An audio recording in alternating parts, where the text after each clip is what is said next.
Muchas gracias, muy buenos días.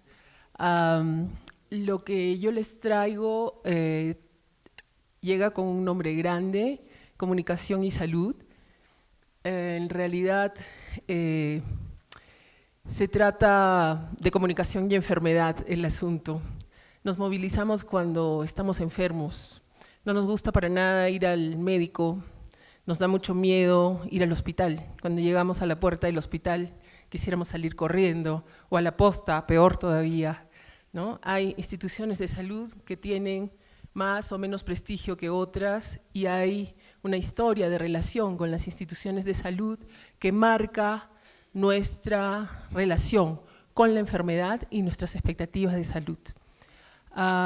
Lo que yo les estoy trayendo ahora es un proyecto que se llama Papá Oso, que desarrollamos en la unidad de neonatología del Hospital Regional del Cusco y que dio lugar a una serie de preguntas para una posterior investigación.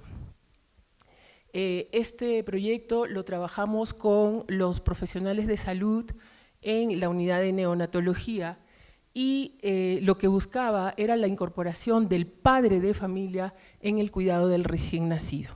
Hay una serie de argumentos que reclaman la incorporación del padre al cuidado del recién nacido, especialmente del recién nacido enfermo. Se reduce la frustración, se mejora el compartimiento de tareas, bajan los eventos violentos dentro de la casa. Hay una serie de asuntos previamente estudiados que favorecen esta incorporación del padre. Cuando nosotros llegamos a la unidad de neonatología, llegamos por un reclamo de los profesionales de salud que se preguntaban por qué tenían tantos reclamos de los papás y de las mamás cuando les decían que su niño estaba enfermo. ¿Por qué no los entendían? Ellos no encontraban una explicación a la dificultad de relación que tenían con los papás y con las mamás. Entonces, nosotros lo que proponemos siempre desde la maestría en comunicaciones y desde los grupos de investigación en los que trabajo es desarrollar metodologías de trabajo ad hoc a la situación específica. Sé que cuando se trata de asuntos macros como los que proponía Marisol Castañeda, esto es mucho más difícil. Sé que además los gobiernos, al recibir algunos tipos de financiamiento y al asumir determinadas políticas con ciertas perspectivas, sobre todo de orden economicista, imponen modelos como los de marketing y los de gestión, etcétera, etcétera. Nosotros trabajamos más en micro y lo que buscamos es producir conocimiento para generar metodologías de orden colaborativo. No le llamamos necesariamente participativo, no siempre se puede trabajar el componente participativo. El componente participativo requiere de unos protocolos y requiere de una entrada ética que implica un entrenamiento muy fuerte del profesional para no usar ni hacer una figura que es bien dura, que es la de la intervención, ¿no? Cuando intervenimos, como el médico cuando abre la barriga, ¿no? Nosotros decidimos cómo, por dónde y para qué intervenimos. Cuando hacemos un trabajo colaborativo con el grupo con el que trabajamos, lo que sucede es que va aflorando soluciones a partir de conocernos, nosotros entender cuáles son sus lógicas, cuáles son sus intereses, cuáles son sus prácticas culturales y ellos al ir entendiendo con qué recursos de comunicación, porque estamos específicamente en el ámbito de la comunicación, con qué recursos de comunicación cuentan para sacar adelante resolver básicamente su problema. Entonces, la búsqueda de solución de un problema es el eje de nuestro planteamiento. Este proyecto se llama Proyecto Papá Oso porque así lo plantearon los profesionales de salud de la unidad de neonatología. Hace alusión al oso de anteojos, que es un integrante de la fauna, un integrante emblemático de la fauna cusqueña, y que se caracteriza por ser muy cuidadoso con sus crías, muy protector de sus crías.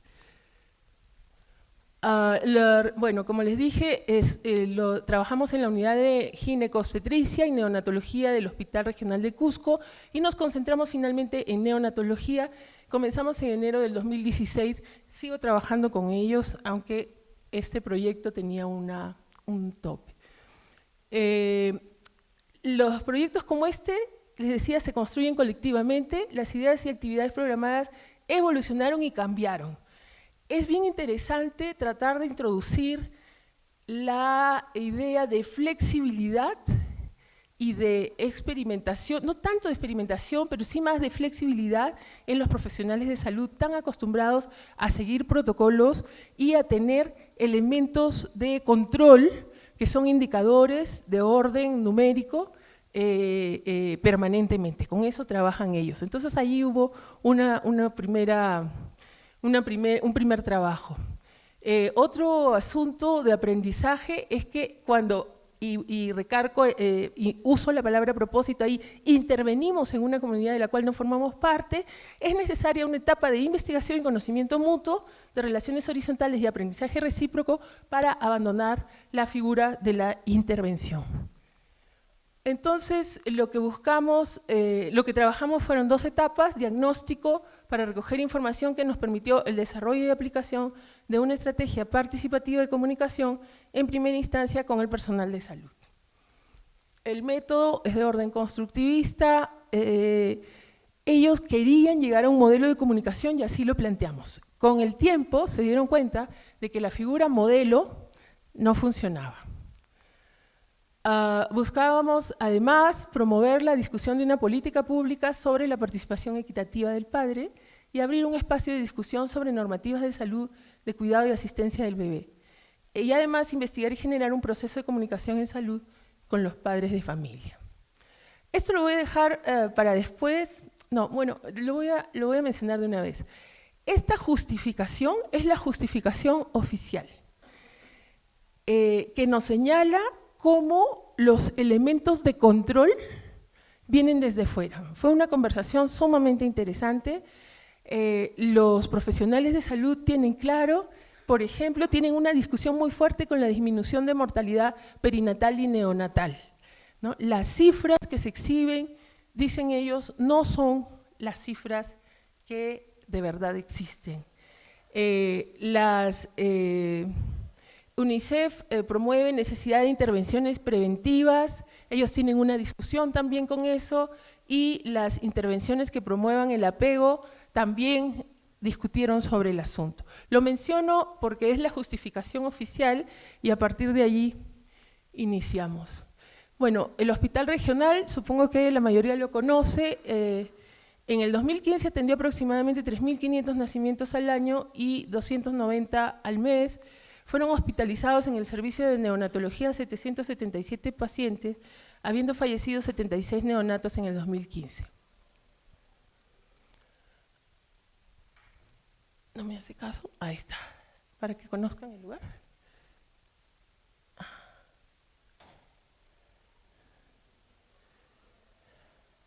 Las etapas por las que pasamos como equipo fueron un diagnóstico que nos permitió identificar características de la normativa de los protocolos existentes en el hospital y en el sector salud y cómo se aplica en las unidades de salud definidas y su relación con las formas de comunicación formales e informales. Aquí salió una cuestión interesantísima.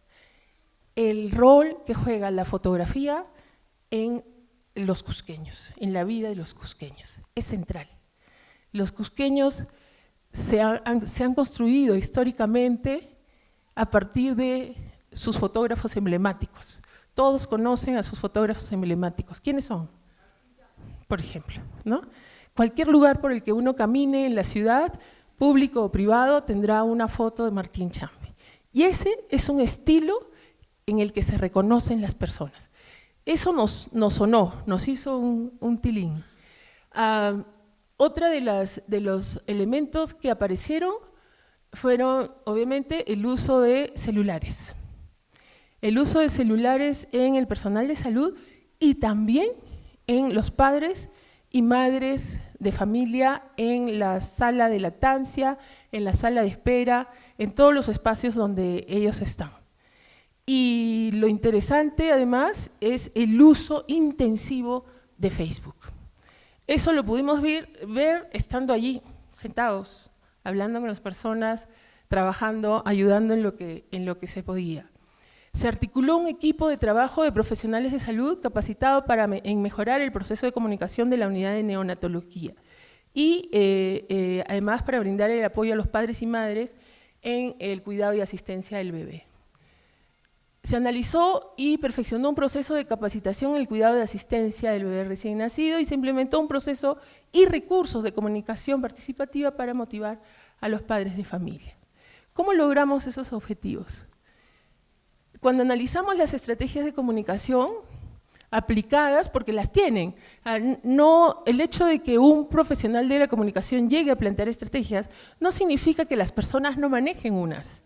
Que no las haya, no, todos implementamos estrategias para comunicarnos con los demás desde que nacemos, ¿verdad? Cuando tenemos hambre, lloramos recién nacidos. Cuando nos ensuciamos el pañal, tenemos otro llanto. Cuando queremos que nos acaricien, tenemos otro llanto y organizamos una forma de relacionarnos con nuestro entorno desde que nacemos para no morir. Y a medida que vamos avanzando en la adolescencia, por ejemplo, todos desarrollamos una manera de relacionarnos con nuestros padres para obtener permisos para salir, aceptación de los amigos, aceptación de los enamorados. Entonces, pensar que vivimos sin estrategias para relacionarnos es negar capacidades en las personas.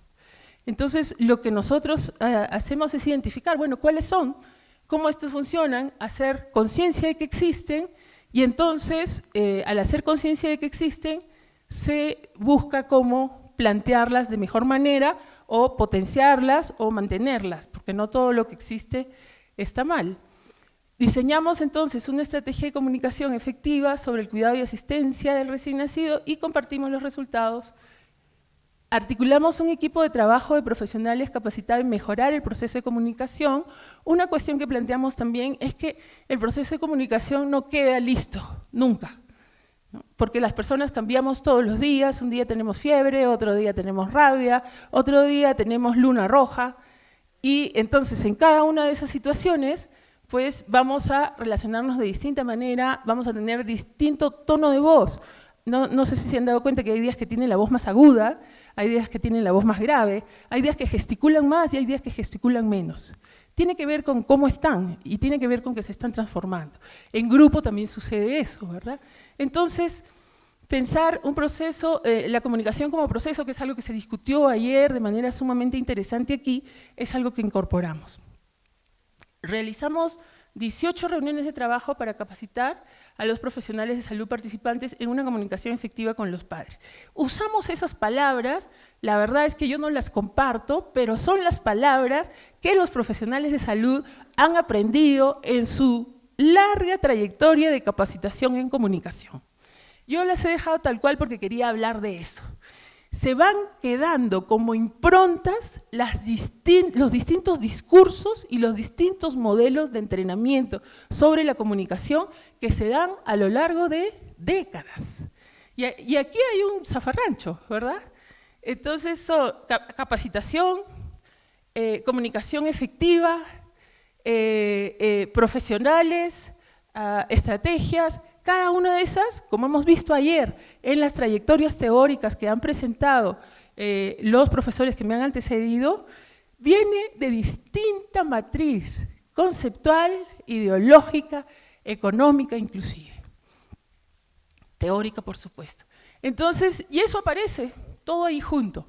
Lo conversamos, pero es difícil de primera salir de esa figura. Entonces, yo les presento el documento tal y cual lo trabajamos con ellos. Generamos un proceso de capacitación en el manejo de la propia comunicación interpersonal durante la atención a niños y sus familias. Aquí propusimos buscar que identificar cómo son las prácticas de comunicación en la unidad de neonatología. Para eso, entonces, buscamos formas y usamos dos formas que en la conversación salieron como factibles. La fotografía con celular, después de una larga conversación y de análisis de los procesos de comunicación dentro de la unidad, los médicos, las enfermeras, los técnicos, los médicos residentes, las técnicas, salieron con sus celulares por toda la unidad y por todo el hospital a hacer un registro fotográfico de los elementos de comunicación presentes en ese hospital. Fue muy interesante porque después al verlos, todo el grupo comienza a reflexionar sobre lo que allí pasa. Mira cuántos letreros hay allí. Y qué letra tan chiquita. Y está bien alto, la gente no alcanza a leerlos. Mira, y hemos puesto 10 periódicos murales. Sí, pues es que las prácticas de la escuela de enfermería hay una práctica que consiste en hacer periódico mural. Entonces todas las practicantes tienen que hacer periódico mural y colgarlos en la unidad a la vez, ¿no? Mira, todo se ve rosado. ¿Y por qué usamos rosado? Y así, van saliendo cosas de verdad inesperadas. En este autorreconocimiento, otro de los elementos que apareció como factible de ser usado fue la representación de situaciones de tensión en la relación entre padres y personal profesional de salud. Y ellos primero recordaron situaciones emblemáticas de crisis y luego hicieron una pequeña representación dramática para todos sus compañeros y esa representación dramática fue también discutida por el grupo. Ahí aparecieron varias cosas. Por ejemplo, ella sabe hablar quechua y no habla quechua. O él no sabe quechua y no le entendió al señor. O él le habló gritando y la señora no quiso decirle que no entendía. Y así, listas de cosas. Generamos entonces un proceso de comunicación participativa a través de la fotografía, realizamos un taller, llevamos a cabo socialización, discusión y edición de fotografías, realizamos una exposición de esas fotografías y ya lo diseñamos, el manual con imágenes y experiencias. Entonces las estrategias del proyecto en sí fueron uso de imagen fotográfica como estrategia de comunicación innovadora, articulación de un equipo de trabajo multidisciplinario y bilingüe de profesionales de salud, apoyo institucional del hospital y colaboración de los profesionales de salud en la mejora de sus unidades de atención y trabajo conjunto y colaborativo de comunicadores y profesionales de salud. ¿Qué obtuvimos? La estrategia, el diseño de los talleres, la articulación del grupo de trabajo que interviene en los procesos de comunicación en su unidad, capacitación. Aquí es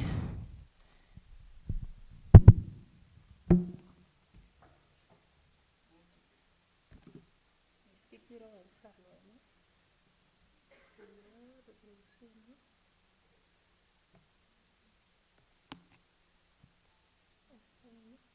No se ve acá. No se ve nada. Quiero avanzarlo un poco. Porque es lindo.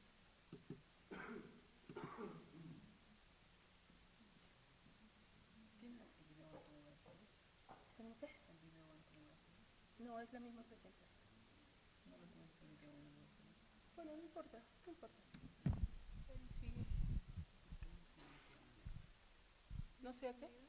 No, sí, es lento.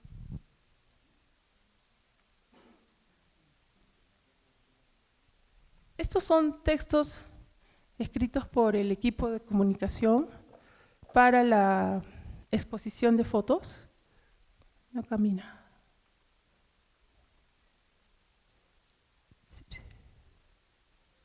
Ahí está, reproduciendo video.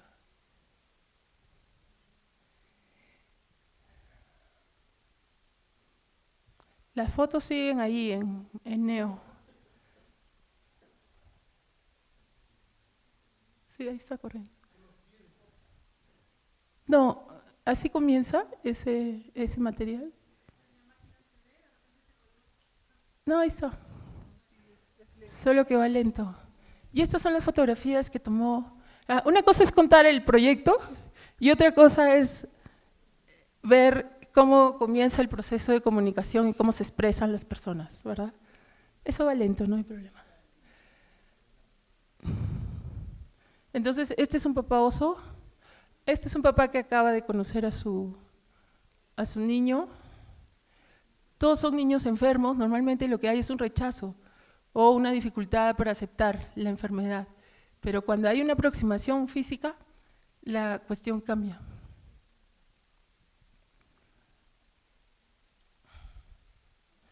Ahí también lo está conociendo recién.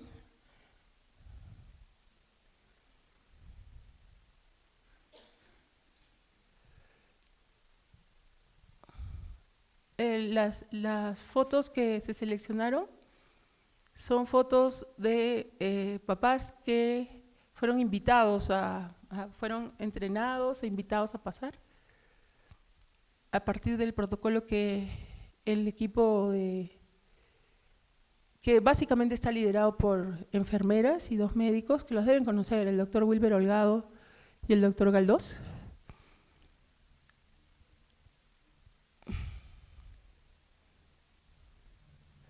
Y una de las cosas que pasa es que cuando hay aproximación de los padres, los niños se recuperan más rápidamente. ¿Por qué le vimos, le vimos además otro sentido a las fotografías? Encontramos que las personas, cuando son fotografiadas, sienten que merecen haber sido fotografiadas. Sienten una especie de orgullo por estar en una foto. Entonces, mostrarlo a otras personas en proceso de entrenamiento genera una apertura a la práctica en la que se van a involucrar.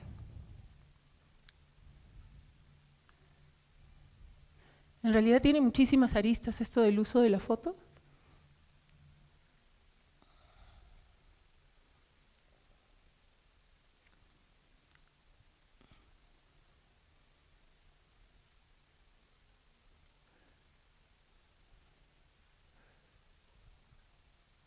Las personas no reniegan cuando se aproximan. Las suegras bajan el mal talante cuando ven ese tipo de situaciones. Es difícil, ¿no? Una suegra frente a la nuera que acaba de tener un niño enfermo.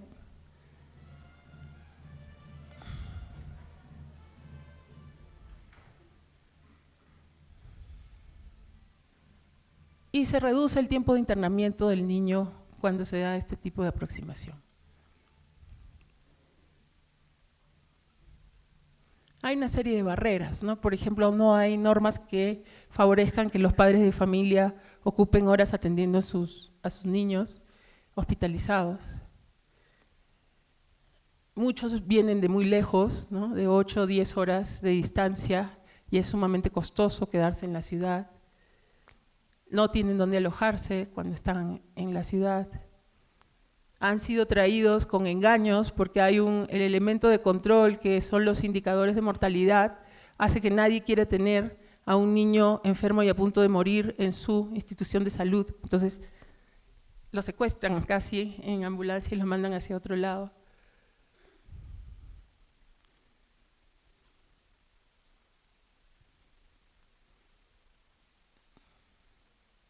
Entonces, alrededor de eso hay una serie de situaciones amables y una serie de situaciones violentas y contradictorias. Vamos a seguir, sí.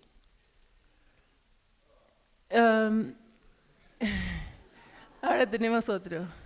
Entonces, además, es una estrategia de promoción para la motivación de otros padres de familia. Siguiente, por favor. Sí, aquí hay otro.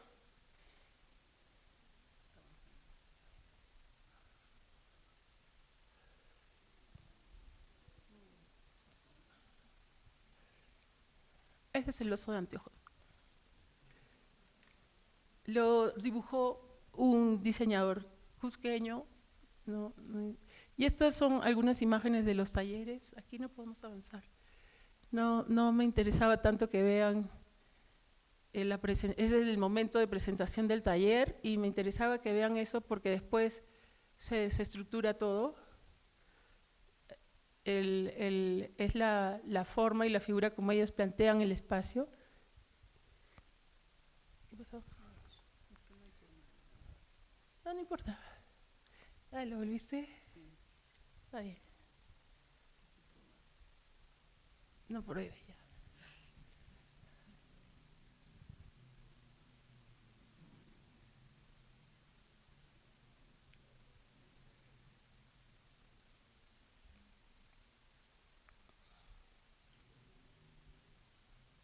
Entonces todo comienza así, muy ordenadito, y después, más adelante, un ratito más adelante, así es como lo plantearon, lo planteó la unidad, y después se desarma y comienza a tomar forma de un lugar habitado.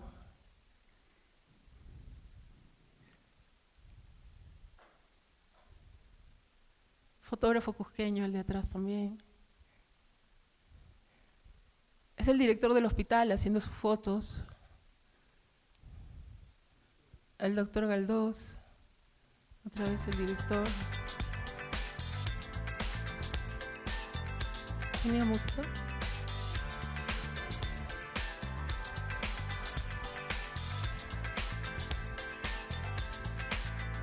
Luego discuten las fotos y deciden cuáles van a presentar a todo el grupo. Hacen su selección y eso es lo que va saliendo.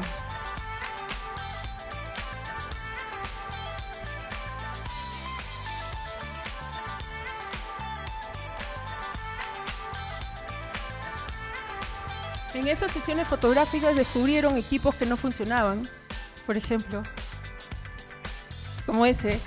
Necesitan una persona para que agarre el aparato de luz. Descubrieron que estaban en espacios muy apretados.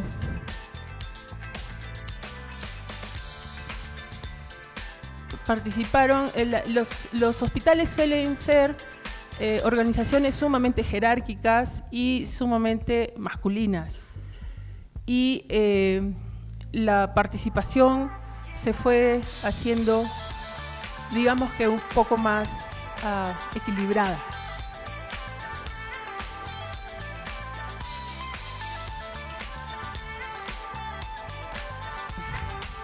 Tuvimos que repetir varios talleres, varias veces, porque el personal de salud hace turnos, ¿verdad?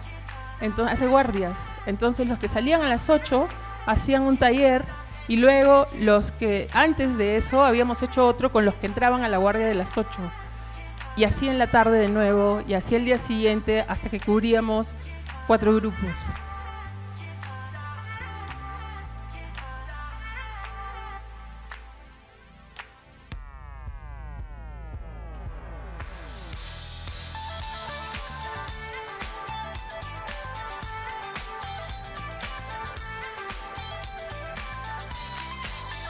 Una cuestión interesante es la actitud receptiva de las personas con respecto a lo que iban encontrando, porque no se los contaba a nadie.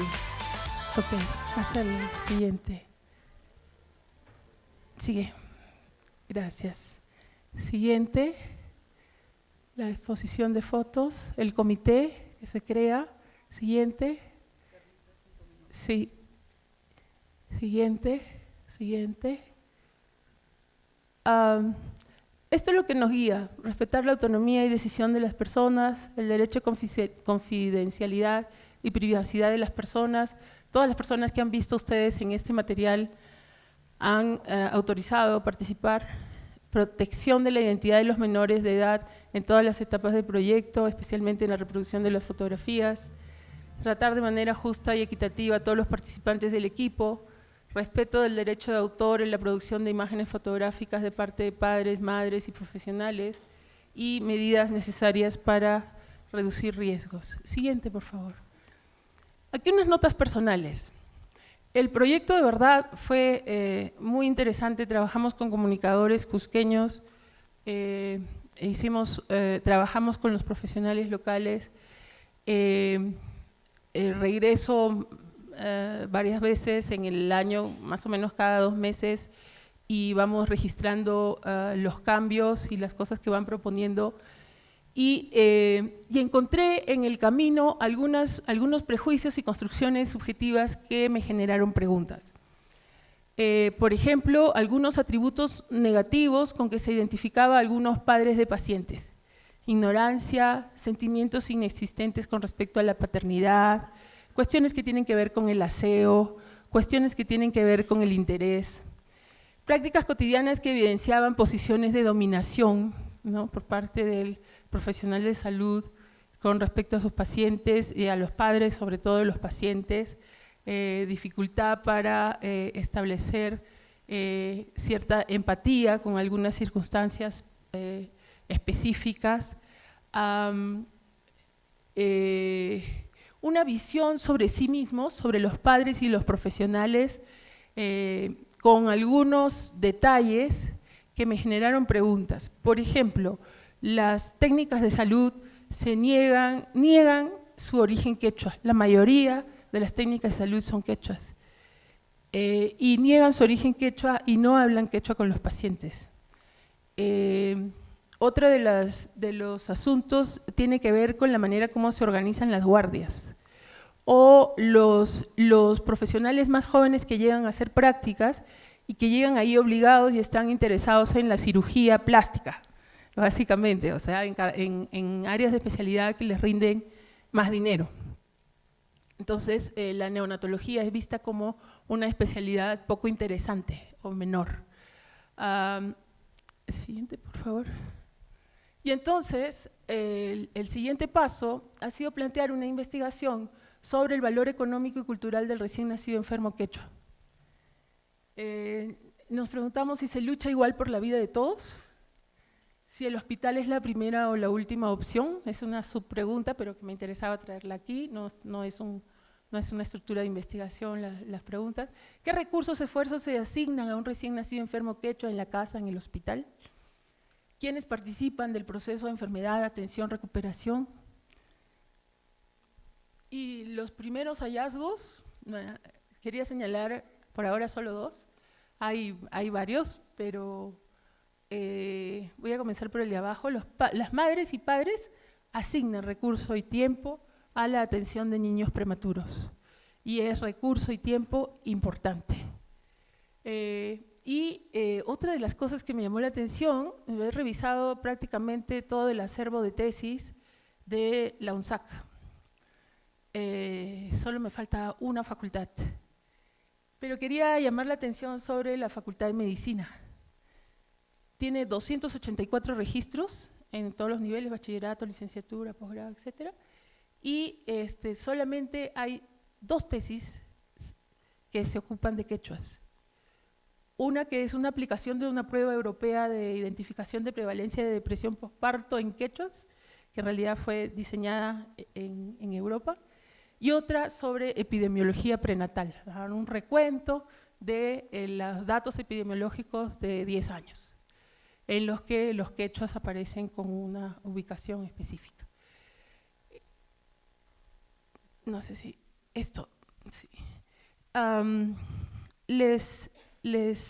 Me interesaba compartir con ustedes este trabajo porque es el primer trabajo, no el primero, pero creo que regresé a Cusco después de más de 20 años a trabajar en comunicación, y lo que encontré fue una sociedad nueva, diferente, que necesita mucho trabajo de investigación. Me interesaba compartir específicamente porque tiene un componente de investigación. Así diseñamos normalmente los proyectos de comunicación nosotros, el componente de investigación con trabajo conceptual, por eso no necesariamente nos enganchamos con proyectos institucionales macro, porque esto nos permite generar caminos y rutas para pensar lo local y a partir de pensar lo local, proponer una discusión sobre las políticas públicas nacionales. Las políticas públicas normalmente no consideran ni minorías ni especificidades étnicas, lingüísticas, no se los tengo que contar.